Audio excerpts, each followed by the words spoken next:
Welcome back class 8। आज हम chapter number 14 उसका पेज नंबर 32 हमने समझ लिया है। अब आज हम 33 समझने जा रहे हैं। ठीक है, तो लास्ट वीडियो में हमने देखा था कि हार्दिक मेहुल को बुलाने आता है, पर मेहुल पढ़ाई करता होता है, अपना होमवर्क करता होता है। तब वो उसकी नोटबुक देख के उसकी तारीफ़ करता है और कहता है कि सर इसी की वजह से, महंगी नोट है और अच्छे पेज है, इसकी वजह से स्कूल में दिखाते हैं। उतने में फिर वो बात करते करते कहती कि नहीं, ऐसा कुछ नहीं होता है, मेरी राइटिंग अच्छी है और मैं नोटबुक में चेक नहीं करता हूँ, इसीलिए सर क्लास में सबको मेरी नोट दिखाते हैं। उसके बाद सोनल आती है तो कहती है कि हाँ, उनके पास मतलब मेहुल के पास महंगी नोट है, पर मैं अपने पापा से कहती हूँ मुझे महंगी नोट दिलाओ, पर वो नहीं दिलाते। मूंगी मतलब महंगी। ठीक है, तो वो कहते हैं कि हार्दिक कहता है मेरे पापा तो मैं बोलूँ तो भी मुझे लाके नहीं देते। तो राधा फिर कहती है कि महंगा होगा और हमारे लिए होगा तो पापा ले कर देंगे, पर जो अगर हमारे काम का नहीं होगा, चाहे सस्ता होगा या महंगा, पापा नहीं खरीद के देंगे। तो ऐसी इसी राधा, हार्दिक, सोनल ऐसे बात कर रहे। फिर सोनल की राइटिंग भी अच्छी है, पर सब उसको इसलिए ऐसा कहते हैं कि वो पॉइंट वाली पेंसिल से, मतलब एकदम शार्प करी हुई पेंसिल से लिखती हैं। तो अड़ी वाली पेंसिल मतलब बिल्कुल पॉइंटेड पेंसिल से वो लिखती है, इसीलिए उसकी राइटिंग अच्छी आती है, ऐसा राधा कहती है। तो अशरफ भी कहता है कि हाँ, इसीलिए वो पूरा दिन पेंसिल छिलती रहती है और दो दिन में पूरी एक पेंसिल ख़त्म हो जाती है। तो सोनल कहती है कि ये तो अणी तूटी जाए એટલે છોલવી જ પડે ને, कि अगर उसका पॉइंट टूट जाएगा तो छिलना पड़ेगा कि नहीं। અને पेंसिल ज बटकनी हो, बटकनी मतलब जल्दी से टूट जाने वाली कच्ची पेंसिल, ठीक है, तो उसको छिलना ही पड़ेगा ना, ऐसा सोनल कहती है। अब आज के पेज में क्या होता है, राधा क्या कह रही है। राधा कहे छे संचाथी छोले छे એટલે कदाच तूटी जती हशे, ब्लेडथी छोलीस तो नहीं टूटे। तो अब पेंसिल की बात आ रही कि पेंसिल किससे छिलते हैं तो नहीं टूटती है, ऐसा।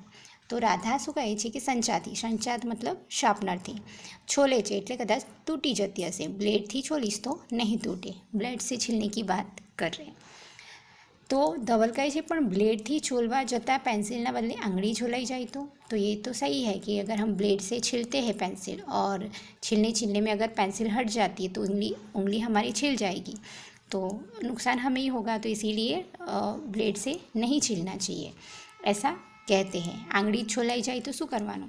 अशरफ कहे मारी पासे तो एवी ब्लेड छे कि अणी भक्कमदार थाय पण जराय वागे नहीं। ठीक है, तो अब अशरफ के पास कुछ ऐसा ब्लेड होगा कि उससे उंगली में लगता भी नहीं है और उसका पेंसिल का पॉइंट जो है वो जैसा चाहिए वैसा अच्छा हम बना सकते हैं, ऐसा अशरफ कहता है। ठीक है, तो यहाँ राधा, धवल और अशरफ की बात है।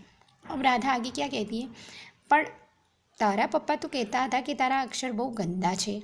ठीक है, तो यहाँ पे और हार्दिक के साथ साथ और किसकी राइटिंग गंदे है, अशरफ की। ठीक है, याद रखना। तो राधा कहे छे कि तारा पप्पा तो कहता था कि तारा अक्षर बहुत गंदा छे। तो अशरफ कहे छे अब्बू तो एम ज कहे छे, अब्बूने थोड़ी खबर पड़े छे कि मारा अक्षर सारा छे कि खराब छे। अब्बू एटले पिता, ठीक छे।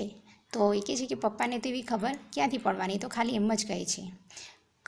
अब्बू तो एम ज कहे छे, एमने खबर नथी, कलमथी लखीए तो ज अक्षर सरस आवे। तो अब अशरफ का मानना क्या है कि कलमथी लखीए तो ज अक्षर सारा आवे। अब यहाँ मैं पॉइंट रिवाइज कर रही हूँ। हार्दिक का कहना क्या है कि महंगी नोट में लिखते हैं तो राइटिंग अच्छे आते हैं। राधा का मानना है कि राधा का मानना है कि पॉइंट वाली पेंसिल से लिखती है सोनल, इसीलिए उसकी राइटिंग अच्छी है। अब अशरफ का मानना ऐसा है कि कलम से लिखते हैं तो राइटिंग हमारी अच्छी बनती है। तो मेहुल कहे छे आ कलम वाली शू छे, तो ये सारे बच्चों में से कोई नहीं जानता होगा, तो बहुत सारे बच्चे नहीं जानते होंगे, तो मेहुल ने सवाल पूछा अशरफ से, क्या कलम वड़ी शू छे।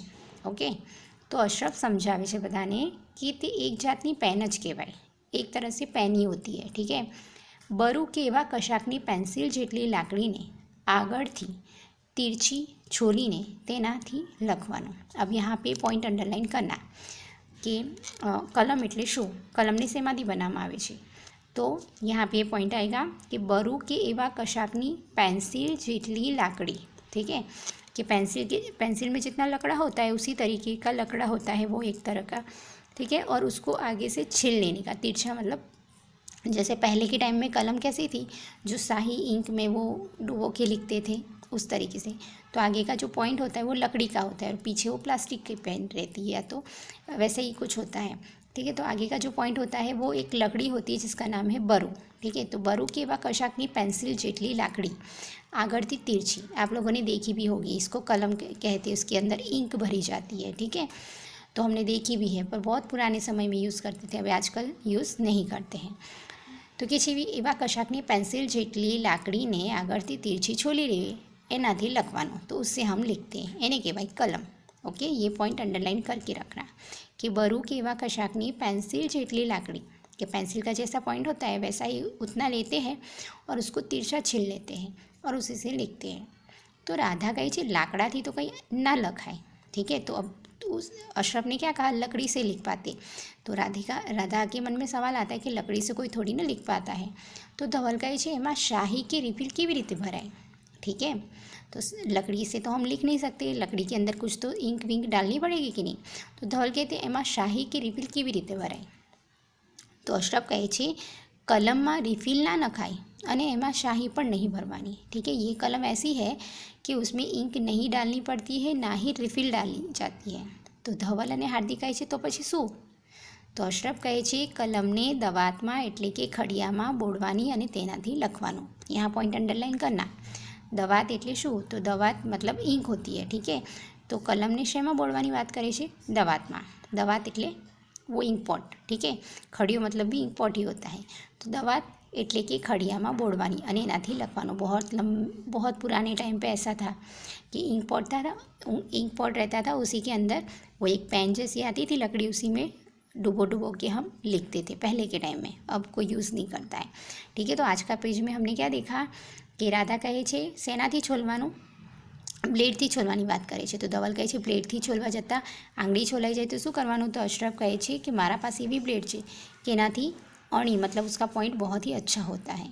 तो राधा कहे છે અશરફને कि तारा पप्पा तो कहता था कि तारा अक्षर बहुत गंदा છે। तो કહે છે कि ના ના, મારા અક્ષર તો પપ્પુને ક્યાંથી ખબર પડે, પણ મારું એવું માનવું છે કે આપણે કલમથી લખીએ તો અક્ષર સારા આવે। તો બધાના મનમાં સવાલ આવે છે કે કલમ વળી શું છે। તો એને જવાબ આપે છે કે બરુ કે એવા કશાકની પેન્સિલને લાકડી જેટલી તીરછી છોલીને તેનાથી લખવાનું, અને એ લાકડીની શેમાં બોળવાની વાત કરે છે, શાહીના ખડિયામાં, દવાત अथवा शाहीના खड़िया में बोलवानी बात करे छे। ओके, तो आज इतने पॉइंट देखे हैं, आगे के पॉइंट हम नए वीडियो में देखेंगे। Thank you.